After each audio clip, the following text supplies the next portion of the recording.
Hi, this is Serious Perfecting. My name is Elle. Thank you so much for coming, for joining me today. Today is Wednesday, February the 23rd. The title of the lesson is The Importance of Seeing the Light. For those of you who are just joining, there is a prior video that I uploaded that will give greater detail about this site. I do recommend going back to watch that and take your time listening to it and just pray and ask the Lord about it and see what He would have you to do, okay? Briefly, I want to say directly following the teaching, I will give the title of the movie. All of the movies are available on Amazon. The Lord said He will do every movie. Right now, it's currently going to be those that are on Amazon. I don't make a commission from Amazon. I don't make a commission from any of the movies. He just told me that every movie that He gives will be able to be accessed on Amazon. If I give the title of the movie, you can find it on another site. That's perfectly fine. What's important is that you're able to watch the movie and understand what the Lord is saying to you. For those of you who will give a $17 offering, it's not mandatory. Jesus just said those who will give a $17 offering month by month, He said He will speak to you directly. That's just what He said. Those were His exact words. He said He will speak to you directly. Okay? So we're going to get into the lesson today. We're coming from Luke chapter 8. I'm going to read it. Luke chapter 8, verse 16 through 18. I'll read it in the NIV version. I have a tablet that I'm reading from. I read it in the NIV version and also in the King James Version. Okay, so Jesus is speaking, and He says, "No one lights a lamp and hides it in a clay jar or puts it under a bed. Instead, they put it on a stand so that those who come in can see the light. For there is nothing hidden that will not be disclosed, and nothing concealed that will not be known or brought out into the open. Therefore, consider carefully how you listen. Whoever has ears to hear," He's speaking of ears to hear, "whoever has will be given more. Whoever does not have, even what they think they have, will be taken away." In the King James Version, He says, verse 16, "No man, when he has lighted a candle, covers it with a vessel, or puts it under a bed, but sets it on a candlestick, so that they which enter in may see the light. For nothing is secret that shall not be made manifest, neither anything hid that shall not be known and come abroad. Take heed, therefore, how you hear. For whosoever hath ears to hear, to him shall be given more." He's speaking of being given more to hear. "And whosoever hath not ears to hear," is what he's speaking of, "from him shall be taken even that which he seemeth to have." So the key here is He wants us to come with a particular way of hearing, and He's looking at our motive. Whosoever has ears to hear. He didn't just say ears, but He said ears to hear, which carries with it the realization that He's talking about to hear what He has to say for the importance of doing. Because whenever Jesus is telling us something, He always gives an instruction with it. You can't even get saved without opening your mouth and giving a confession of what you believe in your heart. So it's who has ears to hear. He's looking at the motive. He's saying no man, when he's lighted a candle, covers it with the vessel. He's saying the reason why this person came to do this is that they have a motive. They have a purpose. They're doing it so that they can give light, so that those who enter in can see and receive the light.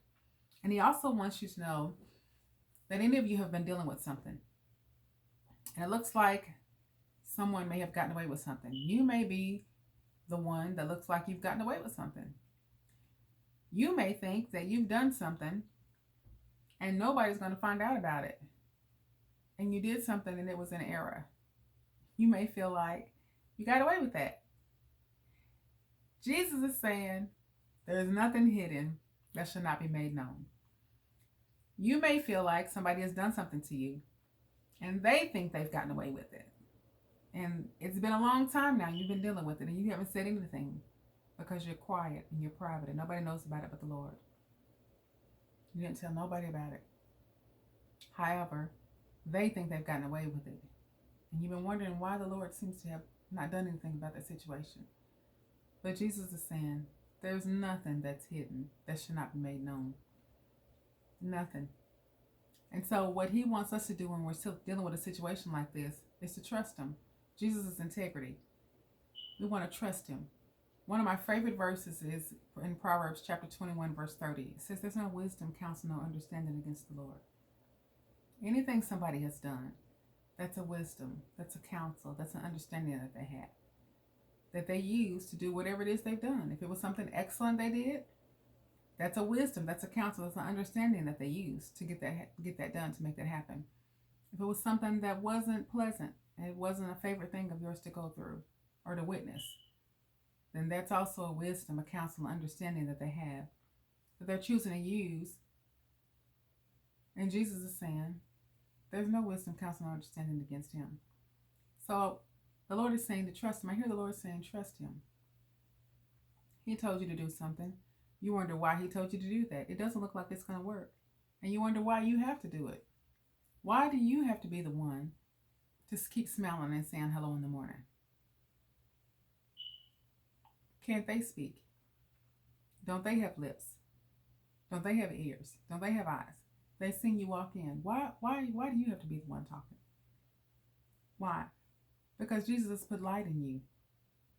He put light in you. And he wants that light to shine. And it cannot shine if you put a vessel over your light. If you decide that you're not going to speak, if you decide you're going to turn your back and you didn't see them come in, because they always wait on you to speak. Jesus is saying, he didn't light you. He didn't give you light. He didn't give you awareness of him. He didn't come in you. Because Proverbs chapter 27, Psalms 27:1 says, the Lord is our light and salvation. The Lord is our light and salvation. He is our means by which we see. It's in his light that we see light. So he didn't give you light so that you can go and do what you want to do. You can turn your head and you don't see them.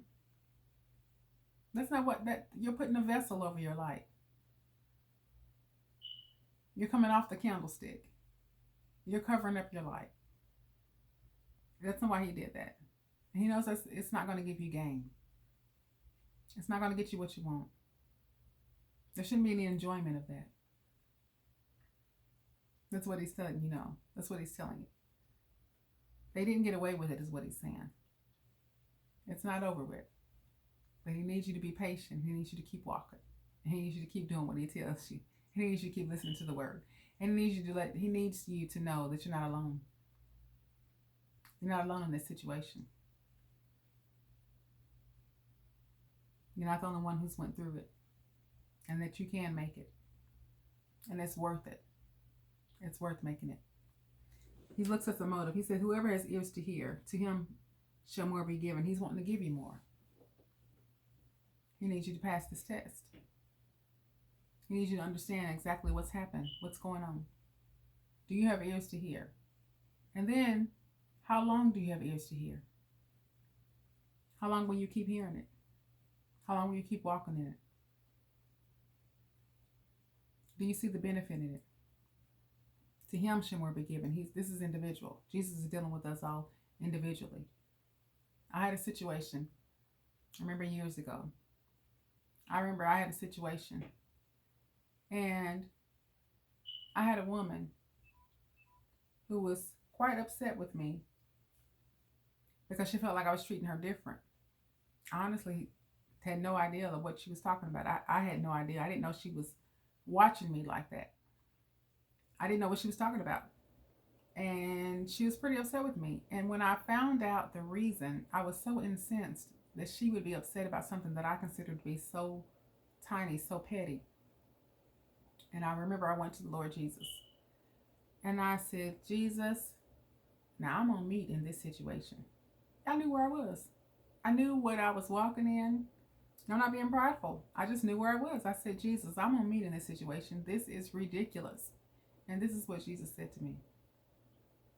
He said, you are on meat when it comes to you dealing with the situation. But when it comes to you dealing with somebody who's not on meat, he said, you're a toddler. That's what Jesus told me. He told me I was a toddler when it came to me dealing with somebody who was not on meat in that situation and the way that I was. So see, we're at different levels. So see, he was telling me, you have a vessel on your light. You're a vessel on it. And I need you to take that off. And I need you to have ears to hear. And then the very next day, when I was at work and I was leaving the parking lot, something else happened. I looked at Jesus and he quickly just said, grow up. Those are the two words he spoke to me. He said, grow up. He said it with a little bit more emphasis. It was like, grow up. And so that told me, I'm not going to move this situation. I need you to understand. I need you to humble yourself. I need you to listen. And I need you to not talk to me about the situation.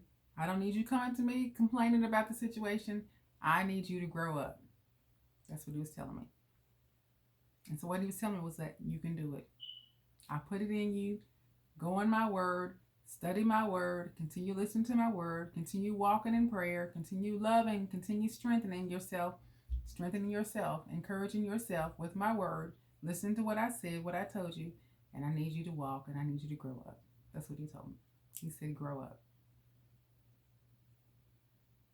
And then he would give me movies to watch that would help me to get a greater understanding. Because when you're the mature in heart, you understand and see a whole lot more than others. And it doesn't always feel fair. And even though we're the mature in heart, we still take note of different situations. And he's wanting to know, do you have ears to hear? He's strengthening your heart. Do you have ears to hear? Do you have a mindset that's going to continue to hear Jesus no matter what? The importance of seeing the light is his viewpoint on the situation. And then how are we going to respond when we see his viewpoint? We get that screwdriver out.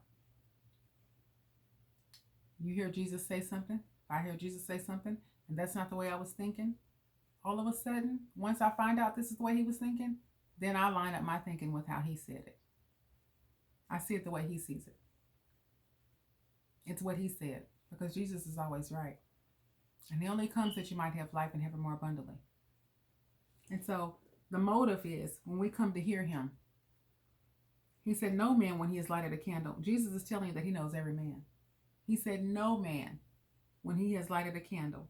He, individually, he has lit a candle, covers it with a vessel. What he's saying is that everybody wants profit when they do something. Everybody wants a good return when they're doing something. Everybody wants profit. When you do something, if you cook a meal, if you fix somebody's car, if you're on the basketball court and you're shooting hoops, everybody wants a profit. Everybody wants a good return. And he does that with us. He wants that with us. So the word that he's given us, as we're teaching, as we're listening, as we're speaking, even as we're driving, he wants profit back. He said, no man when he's lighted a candle covers it with a vessel or puts it under a bed, but sets it on the candlestick that they which enter in may see the light. For nothing is secret that shall not be made manifest, neither anything hid that shall not be known. So he's telling you, you're looking at the situation wrong. Sometimes we see the situation, but he said you're looking at it the wrong way. He said, no, it's known. It's going to be, no, the day is there. It's already there. It's already happened. That's what he's telling. He said the day has already happened. It doesn't look like it's, oh, it's happened. It's done. It's already happened. That's why it says, take heed therefore how you hear. Saying, pay attention to yourself.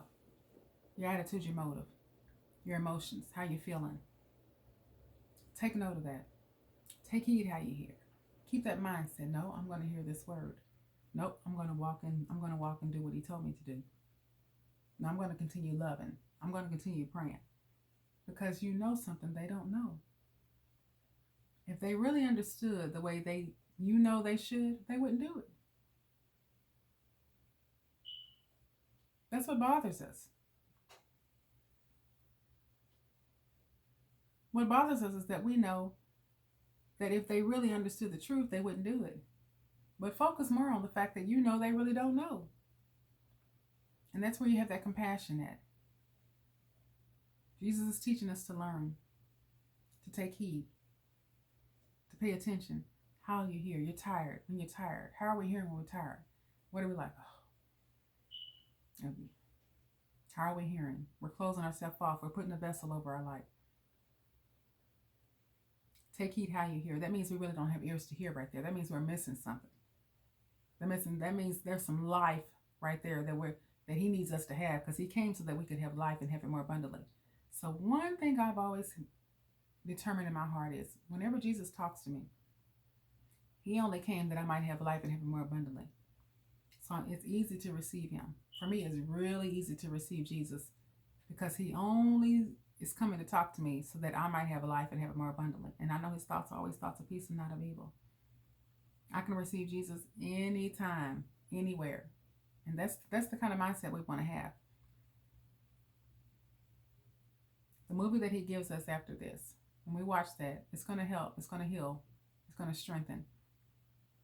There's nothing hidden. But in the meantime, what does he need us to do? When you face a situation, and that situation seems like it should be very, it's come to make you upset, or it's come to make you feel bad about yourself, or it's come for shame, or it's come to make you feel bitter about something. That situation is coming to try to tell you this is how you need to think about that. That situation is saying when you're in this type of situation, this is the way you need to look at it. This is the way you need to face it. You need to handle it this way. But no, that's not the way you need to handle it.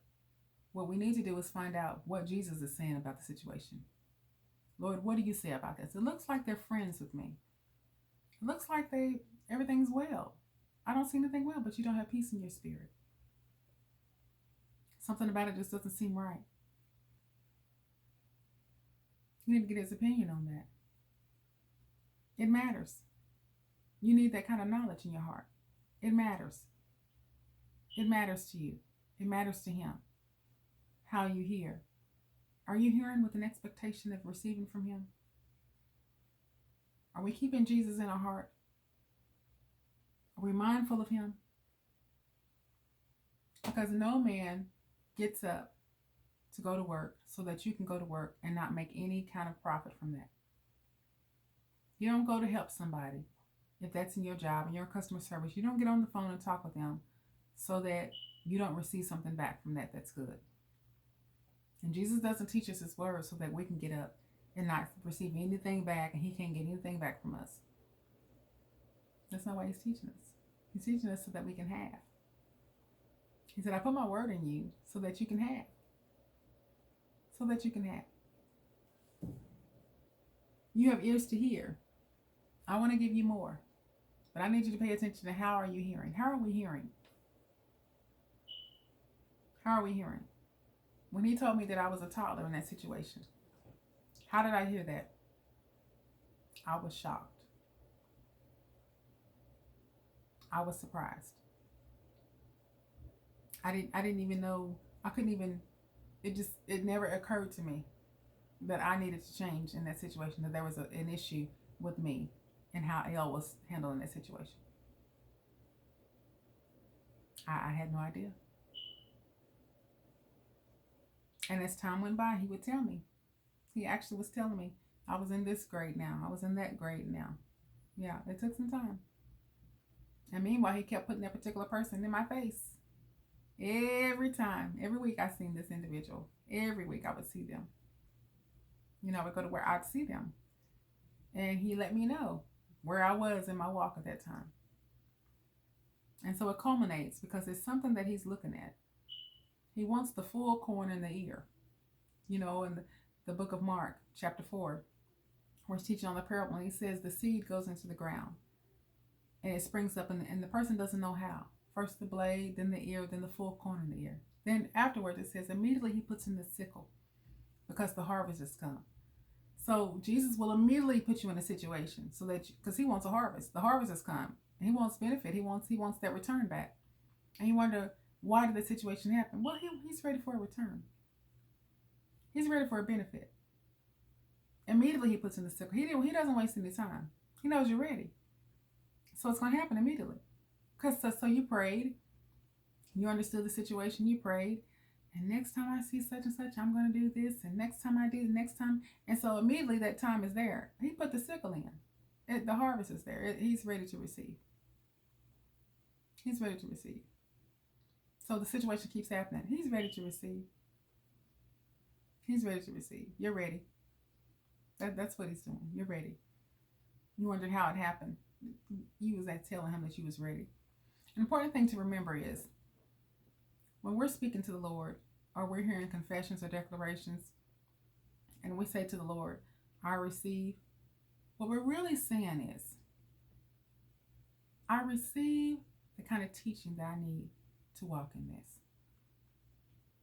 I receive the word that I need to hear and receive and walk in and understand and believe that allows me to be able to receive this thing that I walked in agreement with when I said, I receive this, Lord. I'm telling the Lord, I receive that I'm going to submit and humble myself to this. You know, when a person is speaking and they're saying, the Lord be with you. I just want more of the Lord in my life. And so we begin to make declarations. The Lord is my shepherd. I shall not want. Yes, Lord. I receive, Lord. Yes, the Lord is my shepherd. Okay, so he's going to direct and he's going to guide and he's going to lead us particular ways. We're actually telling him yes to the kind of situations that it takes for that thing to come to pass. We're actually telling him yes to that type of teaching, to those particular people that he knows needs to be in our lives for that thing to come to pass. We're telling him yes. See, he's lighting the candle and he's putting it on the candlestick. He's bringing all that out. He's telling you, you told me yes. You said I received. So I brought the situation to you. I brought the situation to Sister Apple Tree. I brought the situation to Brother Orange. I brought the situation to you because you said, Lord, I received. And then you wonder why all this happened. Well, this is the way on the pathway for receiving. The Lord is your light and your salvation. That's why he brought it. That's why he brought it. He brings it to you. He brings it to me. So when we say we receive, even in Psalm 91, the Lord is speaking. He says, with long life will I satisfy you and show you my salvation. He says that's something that he will do.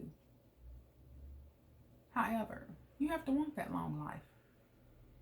He said, Lord, I receive that. Okay, then you're telling him you want that long life. So then he's going to begin to talk to you and deal with you. And what is he doing? He's giving you that long life. He's giving you that satisfaction. He may say, those orange kisses that you like to eat so much, cut back on that bag. Those orange kisses, the circus peanuts, the M&Ms. He may say, you don't need that bag of M&Ms. You get that bag of M&Ms every break. And he's wanting you to cut back on that. And he might be wanting you to cut back on that because he knows that maybe Tuesday, somebody's going to bake a chocolate cake and you're going to want that. You're going to want a piece. And he wants you to have a piece of that. So he may say, cut back on that bag. You don't need that bag today. But you just can't see giving up those M&Ms. But you said, Lord, I receive. You said, Lord, I receive the long life.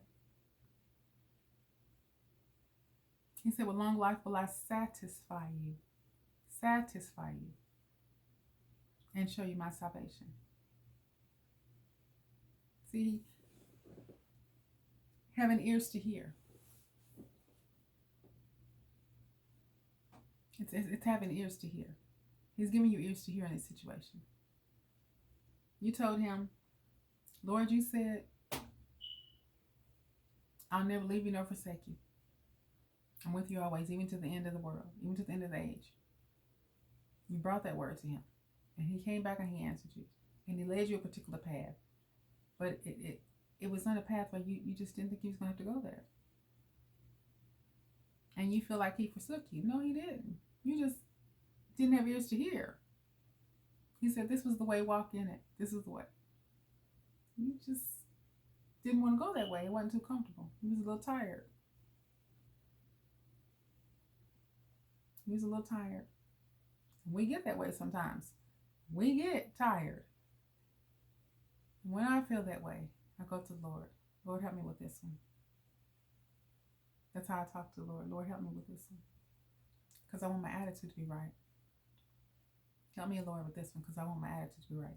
I literally say it like that. Lord, help me with this one because I want my attitude to be right.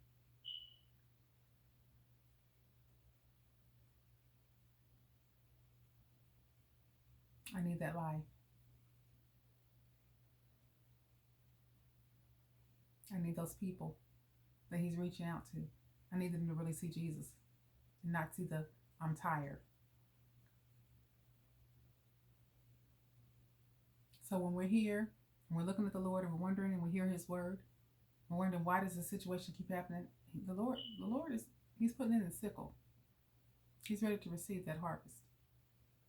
He said he immediately puts it in.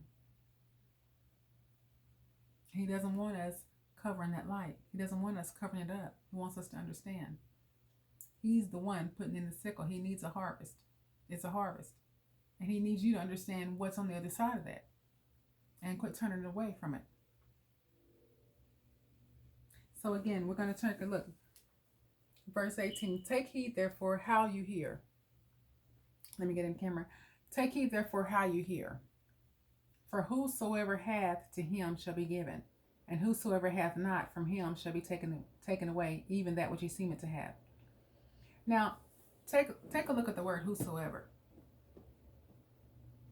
He didn't say whosoever pays their tithes. He didn't say that. Should we pay tithes? Absolutely, I totally believe in it. But he just said whosoever hath ears to hear. So whatever area it is that a person has ears to hear in, that's the area that person can receive more in. And that's how you can see somebody and they're doing so well in this one particular area. That's the area they have ears to hear in. That's how any of us excel. We have ears to hear in those areas that we're excelling in. That's where we have ears to hear at. And if there's something that's been bothering us the whole time, that's what we need to hear more. You ever had to go back and rethink something? Seemed like you used to have it, now it seems like you don't. Kind of went away. That's where he picks it up. He says, whoever has will be given more. Whoever does not have, even what they think they have will be taken from them. He said it's what they think they have. He didn't say they actually had it. He said they think they have it. NIV version says, whoever has will be given more. Whoever does not have, even what they think they have, will be taken away. There's another version with the word, seemeth. Yes, thank you, Lord. And King James ever said, even that which he seemeth to have. He said the person, it seems like they have it. He didn't say they actually had it. You've heard people speak, and you would say, it just seemed like they were stronger than that. It seemed like he or she was such a nice person. It seemed like they were the perfect couple. It seemed like. But it obviously wasn't. Somewhere in there weren't ears to hear. Somewhere in that situation, there weren't ears to hear. So it's important for us to have ears to hear. And if we sense there's some resistance in us, it's important for us to go to the Lord and say, Lord, I sense in me, I don't want to hear. I know I need to hear it. I need to hear this, but there's something in me that's special. I need you to help me because I need ears to hear. I need my attitude to be right when it comes to this particular situation, or person, or a thing. I need ears to hear. Because the Lord has you in a situation that keeps happening over and over and over again. What is he trying to get you to hear? What is his harvest? What's the harvest? What does he want? What's been sown? What's the full ear? There's something in there that Jesus is after. And he's strengthening you. The more he puts you in that situation, the more you go. He's strengthening you. He's strengthening you. And you wanted to go the easier route. Well, there's a way to a man that seems right. See, it seems right. There's that word. Seems right. But then that's the way of death. It can be death of your finances, death of your relationship, death of your opportunity, death of your education. So he needs us to have ears to hear because he's talking. And then he'll come along and he'll present this movie afterwards and he'll talk to you even greater. Even more in depth. And it's a situation where you can just relax and let the Holy Spirit direct and show you. But you're strong for a reason. You're mature for a reason. And he knows exactly where you are. He knows where each of us are.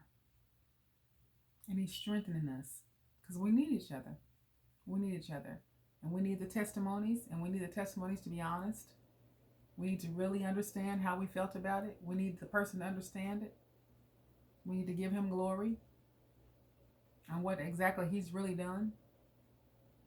And be more concerned about giving him glory than about a person hearing this or knowing that you were in this particular situation. You know, we need Jesus to have glory. We need to not put a vessel over that light. We need him to understand it. We need the Lord to have his way. So we need that person who's going to have testimony to understand that. We need him or her. We need them to understand the situation. We really need the real testimony, because that's how all of us can grow. First, the blade. Maybe somebody needs that testimony so that that blade can come up. And hearing that true testimony will help that blade come up. And then the ear. They're growing. They're able to walk better. They understand you can relate. You can relate to them. They understand you get what they're saying. Then the full corn in the ear. Now they're able to go and minister, and they're able to go and raise their hands up before the Lord. Sometimes that's what the full harvest is for him. Somebody's able to raise their hands and give him glory. And they weren't able to do it before. They just didn't know how anybody else was doing it because they were going through something. And then they heard a real testimony from you. And they helped them. It helped them. Many times, sometimes like this will happen. And the person needs to hear this. They need to understand, okay, this is a real person. They understand. They get it. They're not just raising their hands up. They really understand that this is a situation. This is how you can feel in a situation. And they're able to lift their hands now and give the Lord glory. That's the Lord putting in the sickle. He can do it now. He can receive harvest from them now. And they receive harvest. They see that they're able to do it. And they're stronger now. So when we go back to verse 16, no one lights a lamp. Well, let me go back to 16. No one lights a lamp and hides it in a clay jar or puts it under a bed. Instead, they put it on a stand so that those who come in can see the light. It's important to see in the light. What is it that he's after? It's important to see Jesus. What is it that Jesus is after? What is he after? What has he been talking to us about? Why did he lead you to this site? What is he after? What is he helping us with? What did he say? Today when I came in, and he told me he wanted me to teach today. And originally I thought it would be Friday. But he came in and he said he wanted me to do it today. And I was thinking to myself, okay. And he just told me to just start teaching. And my sweatshirt, Jesus? He said, just use what you have. What is he after? What was he dealing with? What was he keeping from me? He was keeping me out of pride, number one.